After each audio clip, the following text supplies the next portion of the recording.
Okay, thanks, Matt. I'm just really impressed that Kirby and Luke are so technologically advanced on Zoom calls that they can have the Chick-fil-A Peach Bowl background. You know, we didn't do that by ourselves. We got a lot of good help. I wouldn't think so. Neither did I. But hey, I want to welcome everybody and wish everybody a very holy, blessed, and healthy Christmas this year. And congratulate the coaches of both Cincinnati and Georgia on behalf of our board of trustees, the best staff in the bowl business, and the best volunteers in the bowl business as well. We have over 700 people that normally get involved in the bowl. Unfortunately, with a scaled down experience this year, we'll have a little less than that. But we all welcome you. We all congratulate you on a great season. And in particular, I also want to congratulate the medical staffs, the trainers, all the players. I know we were attempting to put on 3 Chick-fil-A kickoff games to start this season, and I know that all the information and protocols that went into all the planning for those games that had to be canceled.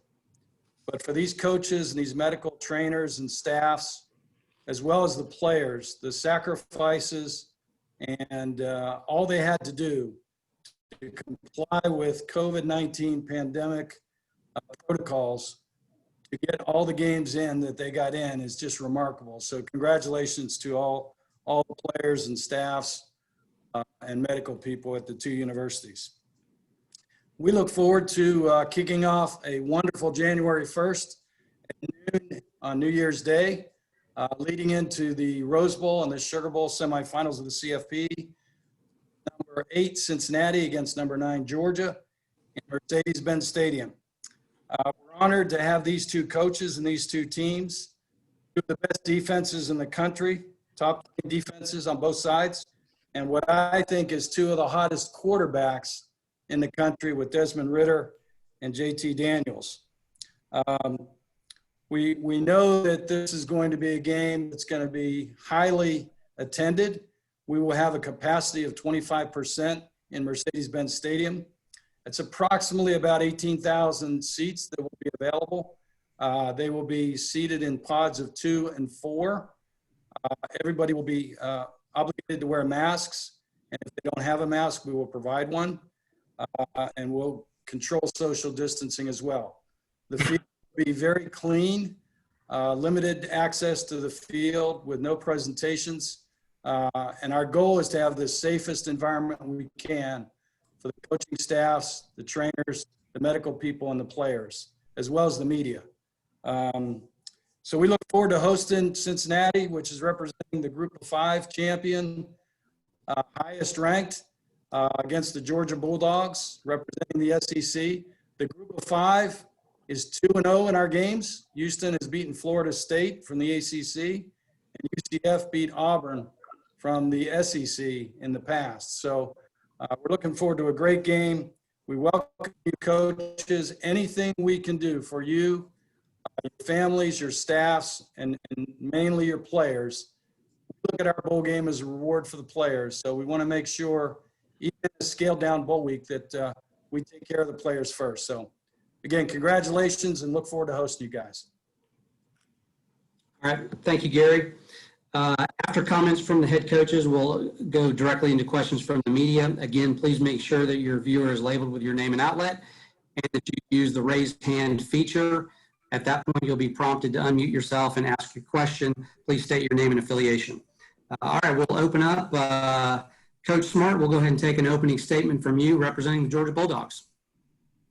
Thanks, Matt. It's an honor to be here, Gary. I've had the great fortune to be around Gary for a long time, and everything that he says about the Peach Bowl, Chick-fil-A Peach Bowl, is incredibly true. I've got the great fortune in the early stages, a long time ago, to get to play in that bowl game as a player, and Gary has taken that bowl game to new heights, and it's in a different place than we played in it. We played in it. It wasn't near as prestigious as it is now. And I know our guys are excited to get another opportunity to play. You know, we got this last one taken away from us. So our opportunity to play another game against a top 10 opponent fires us up. I've got a lot of respect for Luke, always have. I followed his coaching career. He's done a tremendous job shared a lot of stories about him with Urban Meyer, who said a lot of good things about Luke.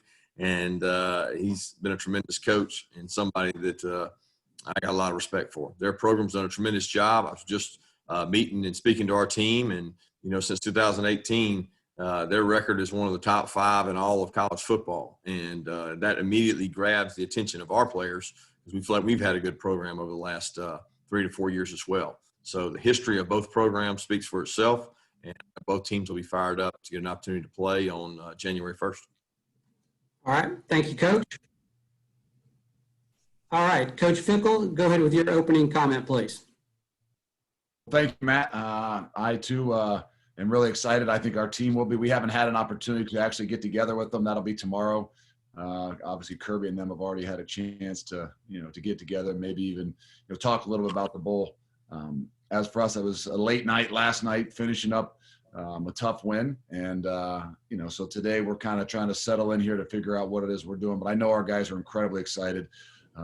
Make sure, and everybody understands, there is no disappointment over here. We are incredibly happy, excited to be where we are right now, to have a championship, but now to have an incredible challenge with obviously the Georgia Bulldogs and Coach Smart. I've been fortunate enough to play in a lot of bowl games and then coaching a bunch of bowl games. This is one that I've never had an opportunity to be a part of. And so I'm excited. I got a little concerned, though, when you said the 25% and they're going to be in groups of 2 or 3. I got a family of quite a bit more. I got 6 kids. I'm not sure my wife's going to be real excited if I have to separate them. So I'm sure we can work some of those things out. But nonetheless, I know our kids are excited. Our families are going to be really excited to actually be able to go and to enjoy an atmosphere, not to mention an incredible team that we're playing from the SEC. But I know that our kids are really going to be fired up and know that this is an incredible challenge for us and our entire program. All right. Appreciate that, Coach. Thank you very much. All right. We're now open to questions from the media. Again, please click the raise hand. We'll get you selected. And we will start with Steve Helwig from SB Nation. Go ahead, Steve.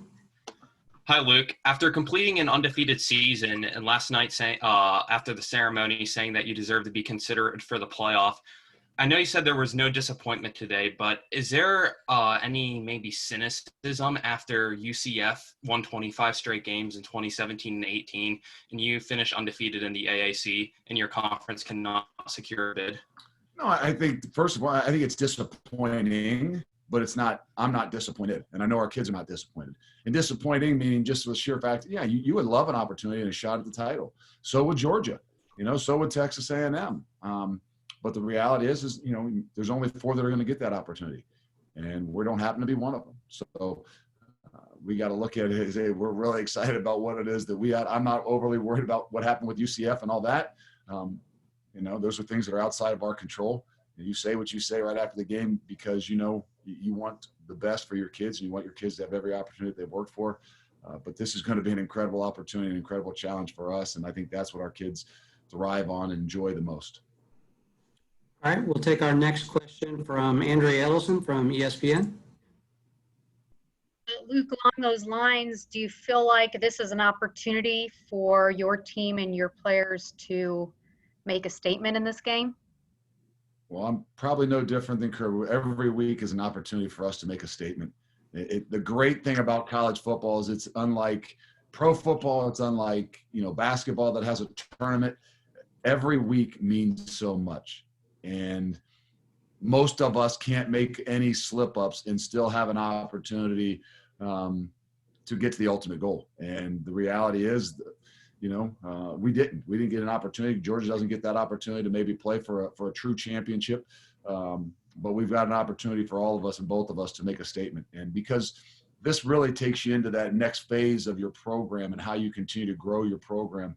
And positive energy and momentum is what grows a program. That's why we've had the success we've had in the last few years. We've been fortunate enough to play well at the end of the year, go to bowl games, win, and just carry that momentum on to the next year. So I think for both of us and both programs, I think it's huge in not just making statements, but really building momentum in the offseason.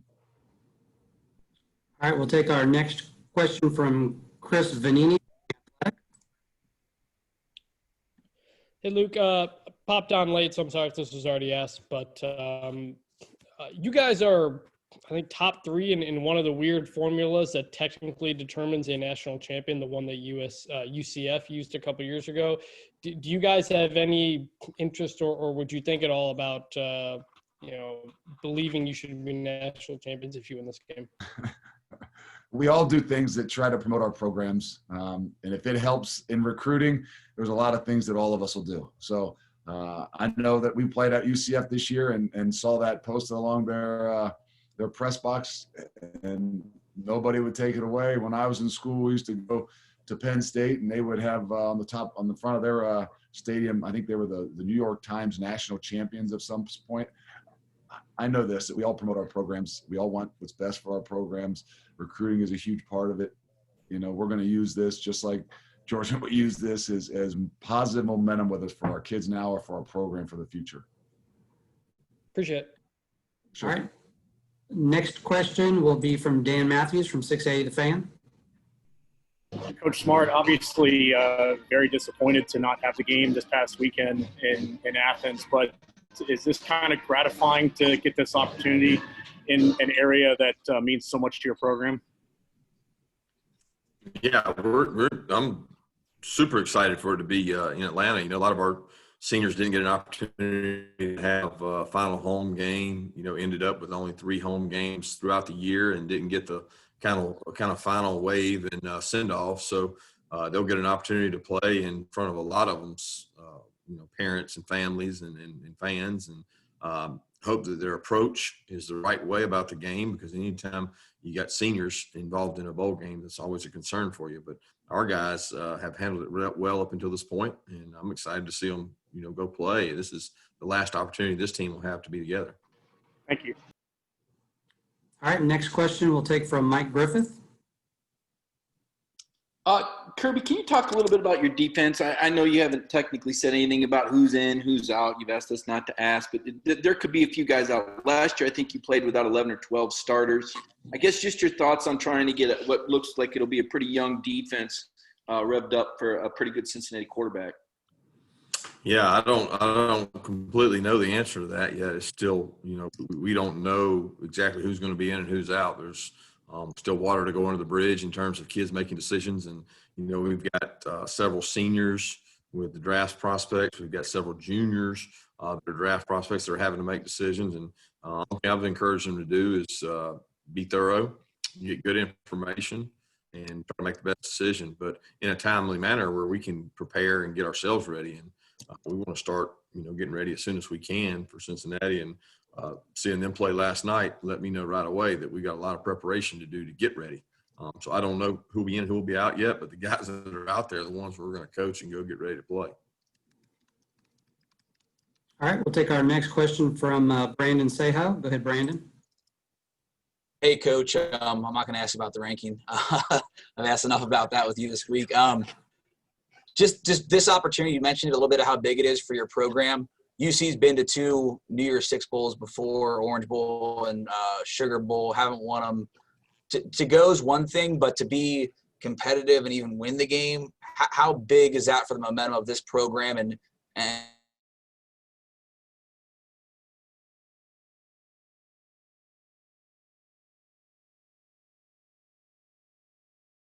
said is exactly right. And if you want to claim that you should have an opportunity, you should have a shot. Well, this is an opportunity. This is a shot. And I think I told our guys afterwards in the locker room, I said, yeah, I'll say some things, tonight just to try to make sure that we, whatever's out there, that if we got a shot at it, we want that opportunity, but know that by doing that, and we put ourselves in a position that no matter what the situation, we're going to play a really, really good football team. And when you say things like that and you put yourself out there like that, it means you got to turn around and put it up, and so you say those things and you got to go play the game. And, and that's the big part of it. So it's exciting for those guys, for all of us, but it's a huge measuring stick for me and what we're trying to build here.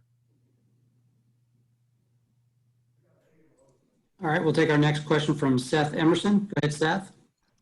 Kirby, this is first bowl. I guess motivation is always a question in situations like this. This is your first bowl since year one that you're not coming off an SEC championship appearance. Is there any analogy there in terms of this is an important period going into next year, both in the preparation and in the actual bowl performance? I think along the lines that Luke mentioned, it's always critical to continue building success. And, we've had success in bowls and we've had failure in bowl. We lost a Sugar Bowl and we won a Sugar Bowl. And those two things both stick out in my mind as the approach that each team took to those games. And it was so important to so many in terms of the Baylor Sugar Bowl and the way the kids approached it. And then, for the Texas Sugar Bowl, it wasn't that way. And everybody didn't approach the game the same way. And I think we learned a valuable lesson as a staff that it's not necessarily who you go play with, but what their mindset is when you go play a game in a bowl game. And the fact that we've been, kind of out of it for a while in terms of not being in the SEC championship, that's new territory for us. But we've been dealing with that for the last couple games. And so you learn that it's important to prepare the right way regardless. Like when we were preparing for Missouri, nobody expected us to play very well because everybody thought that our head would be in the wrong place. We prepare the same regardless of who the opponent is. And I think that's the way you have to approach it so that you have a little level of consistency when you get ready to play. All right, we'll take our next question from Dean Legge from Dog Post. This is actually for both guys, but Kirby first, I guess. When will y'all start practices, y'all, and how will that sort of maneuver around Christmas? Yeah, we're working on a plan right now to put into place as far as when we're going to give the players a break. We're not going to stay here and keep them in a tight bubble over the break. I just think that's tough to do. I know some of the playoff teams are doing that, but we'll give the guys probably 3 to 4 day break and do a little prep here before. And then when we come back, we'll have basically a game week type practice. These guys have practiced a long time this year, longer than I ever remember. So we'll have a little bit of prep before, give them off during Christmas, and then come back and have a game week to get ready to go to Atlanta. Well, I'm glad I got to hear a little bit of that because I'm the same thing right after this. I'm sitting down to try to draw up a little schedule, and it's kind of tough.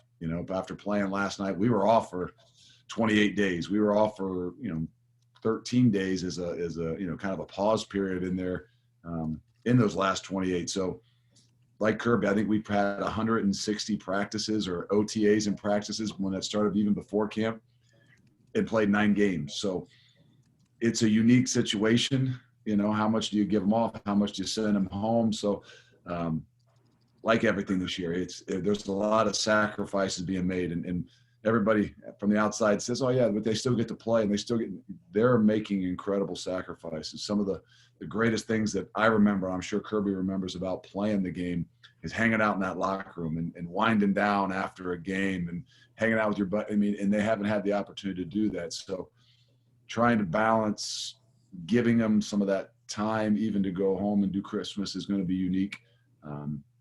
But we don't have an exact schedule just yet, but it'll be soon. All right, we're going to try to get in a few more questions here. We'll go next to Chip Towers from the AJC. Go ahead, Chip. For Kirby, actually for both coaches, I guess it's an amazing dynamic, the group of 5 versus Power 5, and how you approach these bowls. I mean, how much do you feel like Kirby first that motivation is the key ingredient, right? And motivation and participation, I guess. And Luke, on your side, it's kind of a little bit more historical and special just to be in this situation, right? So is that almost give you an advantage coming into the game? I don't really understand what you're asking, Chip. I mean, I think you guys both recognize what the dynamic of this game is. Yeah, look, I'll be honest. When you're a competitor and you go out on the field, your intention is to win the game. That's not going to change between his guys and our guys. That's not the perspective. I mean, their angle to build it where it gives their guys an edge or a competitive advantage, whether it's, that's them being ranked ahead of us or us being I don't know, group of five, power five, all those languages, that's for you guys. My language is football, okay? And they got a good football team, and they haven't been beat, all right? And they beat some really good teams I got a lot of respect for. So to me, the hardest thing to judge this year is that nobody really played across conference, right? So if you didn't really play across conference, you really can't judge a lot of things because all you know is your conference. And they played their conference, we played our conference, and most of the conferences stayed apart. Well, the bowl is an opportunity to go out and play across conferences, and you play for the pride of, you know, your conference, the pride of your seniors, pride of your last game. Sometimes it's for the pride of your team the next year, but you build that as a coach however you can to try to create an advantage. But at the end of the day, it takes the leaders on the team to buy into that and it be important to those guys. Coaches, it's always important to us. It's our livelihood. But is it going to be important to the players? And that's the key ingredient. Yeah, I mean, it's the same way for us on both sides. Yeah, you could say that's easier from the outside looking in to say, well, they're going to be motivated because they're whatever that group or P thing that you say that we don't talk about in our program, and we don't say on our program. So I don't know anything about those letters or language. Obviously, we know who Georgia is, and we know what the SEC is all about, but in this 2020 year, I think everybody has sacrificed so much, and I mean that as players included, that anybody that's playing well at the end of the season has a motivation. I don't care what it is. And it's really easy to see, I think, in this football season, to see anybody that towards the end of that year, this year, the last 4 or 5 weeks, 6 weeks, whatever, if they're playing good football, they've got something within their program that's natural motivation. Because of this tough and unique year, you've seen a lot of chinks and a lot of different things. So I would imagine both teams are going to have to continue to sacrifice, have some things, some decisions to make as individual players like everybody does at the end of the year. But both programs have a lot to play for, and I can see a motivation from both sides. Exactly what I was asking. Thanks. All right, we've got time for 2 more. We're going to go first to Zach Klein, and then we'll finish up with Charles Odom. Hey, Kirby, you might not know this because it was just announced where you're going, but usually the excursions, everything about Bowl Week makes it special, right? I'll never forget you and Stoney and Nick on the Tower of Terror, right? When you guys are at the Rose Bowl. But with this era we're in, does that kind of alter your plans, knowing that there's not going to be much going on? Would you even come in maybe the day before and just treat it not as a bowl game, but just an extension of regular season finale, so to speak? Yeah, I think due to COVID protocol, I think Gary would be the first to tell you it's the safest environment for the players. We want testing protocol to remain as close to the same as possible. So it'll be treated very similar to our road games in the season in terms of traveling over the day before, getting to the hotel, being able to check in, reduce the risk of our guys coming in contact, keep the players safe, the coaches safe, both teams handling that protocol. So it will be treated more like a road game than like a potential bowl game in terms of what the players get to enjoy. I hate that because I know how much Gary and his staff and the people in Atlanta really work and prepare the Peach Bowl to be one of the best. And I hate that Cincinnati's team won't get to enjoy all those things at the Peach Bowl too, because that's one of the rewards of going to a bowl game that's kind of been negated this year due to COVID, but we're also very thankful that we get to have the game. Kirby, I was just going to ask if you could follow up on what you said about your plan to give the players 2 or 3 day break. As you said, other coaches are trying to impose a sort of quasi bubble around their facilities to keep players safe. You know what numbers are like around the state. What are you telling your guys about those days away from Athens? Well, I'm actually not talking to them about them right now. Our guys can't handle more than like one thing at a time, so we don't give them a lot of information right now. We're here in Athens. We just finished school. We're getting our grades and things back, so we're focused on football for the next couple of days, and we'll address that before they get to go home and have a break. But we've had little intermittent breaks throughout the year. We've had an off week, 2 cancellations, so we've had these 3 and 4 day pocket windows where we've tested on the back end of it, on the front end of it, and we've been pretty successful. We just got to continue to do that, and the numbers have risen. I mean, we've had more positives in the last probably 2 to 3 weeks than we have all year, but we got to continue to do a good job and educate our players. All right, we're going to sneak in one final question from Bill Dennison. Go ahead, Bill. Coach, can you, Coach Smart, can you talk a little bit about maybe your thoughts on Cincinnati quarterback Desmond Ridder? I'd love to talk about him, but my extent is seeing him play last night. He did a tremendous job. I got to see his really emotional interview, which tells me a lot about the kid. When you see that, it gives you goosebumps because it matters so much to him and so much to his team. And to see that kind of raw emotion after a game like that, a championship game, it makes you know what he's built, what he's made out of, and kind of the way he's built. But it's hard to say that because I haven't had a lot of chance to watch any tape yet. Coach Fickell, do you have to get your wife that ring now? Brought up at 1:30 in the morning when I walked in the door. I said, this might be a good time to take advantage of that. So I don't know what that's going to be, but at some point in time, it's going to cost me, I have a feeling. All right, that's going to wrap it up, everyone. Coaches, I thank you very much for your time. I apologize we went over a couple of minutes, but I think it was certainly worthwhile. We had a good media attendance. I will also welcome you guys both. We're excited to have both of you. We're looking forward to a heck of a ball game. Can't wait to get you in Atlanta. Hope you guys stay healthy, and we'll see you soon. And that's going to do it for today. Thanks, everybody. Appreciate Thank you. Thank you.